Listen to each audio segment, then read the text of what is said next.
sa passion et sa croix, conduis-les dans la maison du Père. Ils entrent dans la joie, la paix et la lumière. Avec toi qui vis et règne du siècle des siècles. Les mamans péris, mères et tous ceux qui ont péri.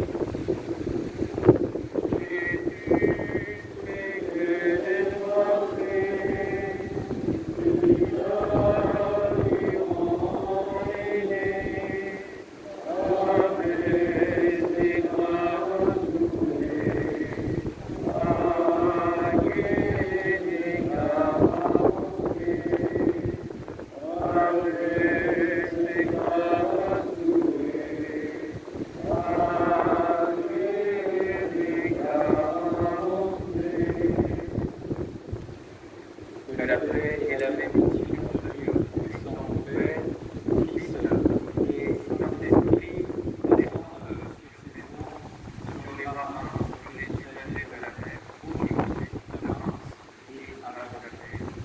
Amen.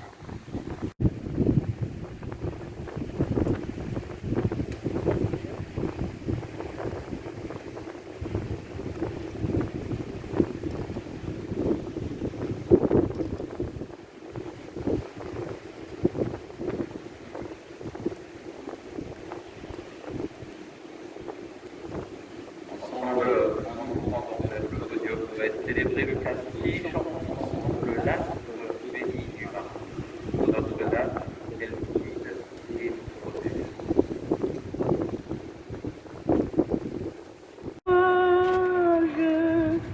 Blanche étoile du matin, combien d'écueils dangereux sur cette mer inconnue découvre les âmes à vue, phare toujours lumineux. Astre béni du marin, conduis ma barque au rivage. Garde-moi de tout naufrage. Blanche étoile nous est donnée, l'aurore du salut.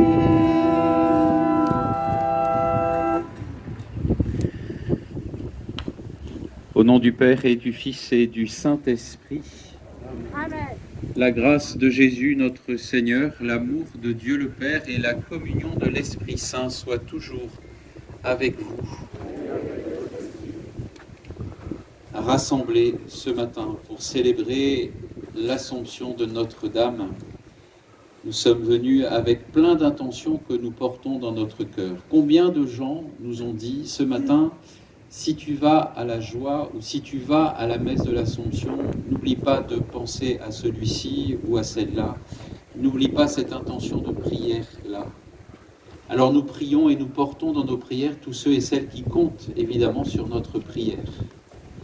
Nous portons ce monde avec ses souffrances. Je pense à ce tremblement de terre en Haïti. Vraiment, c'est un petit pays qui n'est absolument pas épargné. Cette explosion au Liban, ces incendies qui ont eu lieu dans l'Europe, la Grèce notamment. Notre monde avec cette pandémie qui dure. Eh bien, tout cela, nous devons en faire une prière et confier tout cela à Notre-Dame. Confier tout cela à la Vierge Marie qui nous écoute, qui nous entend et qui veut, elle aussi, intercéder auprès du Père pour nous tous. Préparons-nous à la célébration de l'Eucharistie qui nous rassemble ce matin. Faisons de ce temps un temps véritable de silence et de paix les uns pour les autres. Confions-nous à la tendresse de Dieu et osons, puisque c'est un jour de pardon, reconnaître nos erreurs, nos péchés.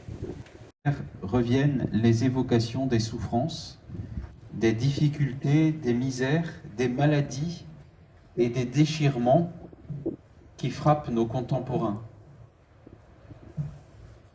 Tous ces drames sont la concrétisation pour le temps que nous vivons de ce grand combat dont le visionnaire de l'Apocalypse a évoqué les grandes figures à travers les images de la femme couronnée d'étoiles et du dragon. La femme. Histoire, nous pouvons considérer que les efforts de l'homme ont permis de surmonter un certain nombre de difficultés. Mais cependant, nous expérimentons sans cesse qu'au moment où nous croyons être délivrés de certains éléments déstabilisants ou fragilisants, de nouveaux périls ou de nouveaux facteurs de déséquilibre apparaissent. Peut-être surgissent-ils parce que nous sommes mieux capables de les identifier et de les comprendre. Toujours est-il qu'en 2021, les risques de déstabilisation économique et le fléau des épidémies continuent à être une réalité, non seulement pour des pays cruellement frappés par la misère, mais également pour nos pays développés. Alors j'ai parlé cette semaine de cela avec un très bon ami prêtre. Christophe, il est prêtre à Besançon. Il a 32 clochers. Un bon copain. Et puis on a parlé de nos homélies respectives. Tiens, qu'est-ce que tu vas raconter dimanche? Je vais dire à peu près ça et ça. Et puis on a parlé justement de cette vie éternelle. Et il me dit ceci, tu sais, une gourde ouverte sous un robinet se remplit plus qu'une gourde fermée sous une cascade. Moi je dis, répète un peu, non? Il me dit, une gourde ouverte sous un robinet se remplit plus qu'une gourde fermée sous une cascade. Parlons de l'Eucharistie. Eh bien, il a raison, frères et sœurs. Il a tout à fait raison. Il y a des personnes qui communient tous les dimanches et qui ressemblent à des gourdes fermées sous une cascade. Il y a des torrents de grâce qui leur tombent dessus parce que Dieu est dans l'hostie. Mais leur cœur est fermé. Ils reçoivent Jésus, mais ils ne communient pas vraiment parce que leur cœur n'est pas en communion avec Jésus.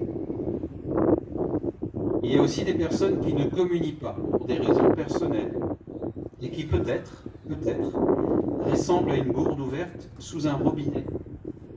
Ils reçoivent moins d'eau peut-être, mais elle entre et la gourde finit par se remplir tout doucement parce que leur cœur est ouvert.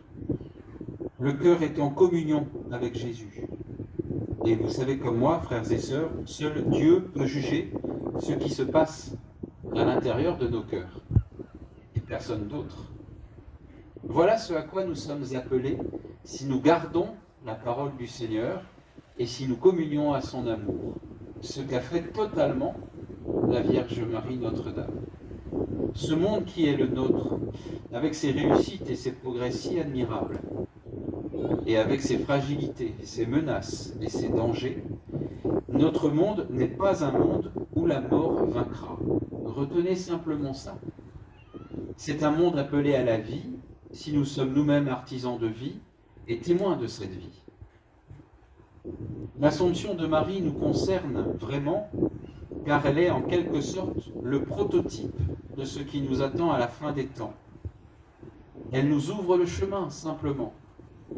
Un jour, nous serons nous aussi, par la grâce de Dieu, comme elle et avec elle, dans la gloire du Père. Amen. Viens revivre en nous aujourd'hui et jusqu'au dernier jour.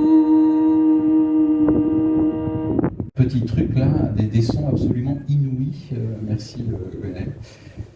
Merci à Renaud, qui a donc toujours, c'est toujours parfait Renaud. Si. Et Nicole, tu as assumé jusqu'au bout.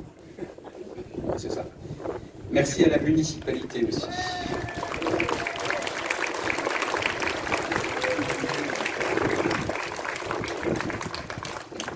Madame la maire et la municipalité pour l'entretien du site aussi, d'avoir déposé ce podium en cours de semaine qui nous permet de célébrer face à un paysage absolument magnifique. Je disais hier soir que c'est triste, ça fait 6 ans que je suis là et c'est la première fois que je célèbre le pardon de la joie. Je ne l'avais pas fait parce que j'étais ailleurs, hein, c'est parce que la paroisse est grande, elle fait 17 clochers quand même. Et donc j'étais heureux de... Il était temps quand même que je vienne célébrer le pardon de la joie, parce que d'ici 3 semaines, ça sera un peu plus compliqué de venir célébrer ici, parce que pour ceux qui ne savent pas, j'ai été nommé en Pays d'Iroise. Je vais rejoindre le Pays d'Iroise, Saint-Mathieu, en Pays d'Iroise, vous savez, Saint-Renan, le Conquet, Porspoder, et dans le panier de la mariée, il y a Ouessant et Molène aussi. Il y a quelques satisfactions, mais je vous assure, frères et sœurs, que c'est dur de vous quitter. C'est dur, c'est dur. Donc, je sais que votre prière m'accompagnera, et puis je sais que je suis attendu là-bas aussi, et que le Seigneur Jésus me dit il est temps que tu bouges et que tu viennes en Iroise. Alors, comme j'ai dit que je le suivrai, eh bien je le suis. Merci à vous pour votre participation priante.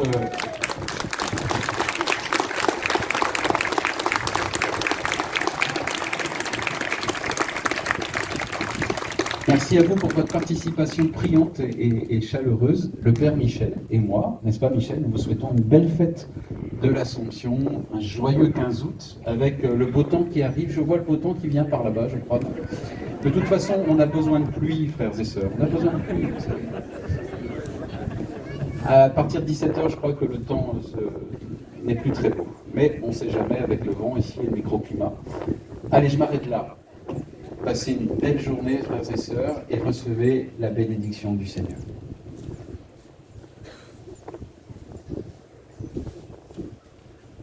Et si j'ai oublié quelqu'un dans les remerciements, qu'il sache que de toute façon, je les remercie tous du fond du cœur. C'est pas présenté lui-même, le Père Stéphane Le Saune. Un grand merci, Stéphane.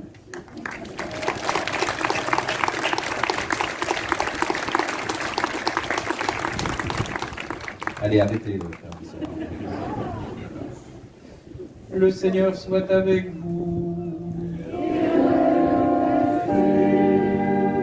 Dieu a voulu sauver l'homme par son Fils. Il a choisi la Vierge Marie pour le mettre au monde. Qu'il vous envoie d'en haut toute grâce.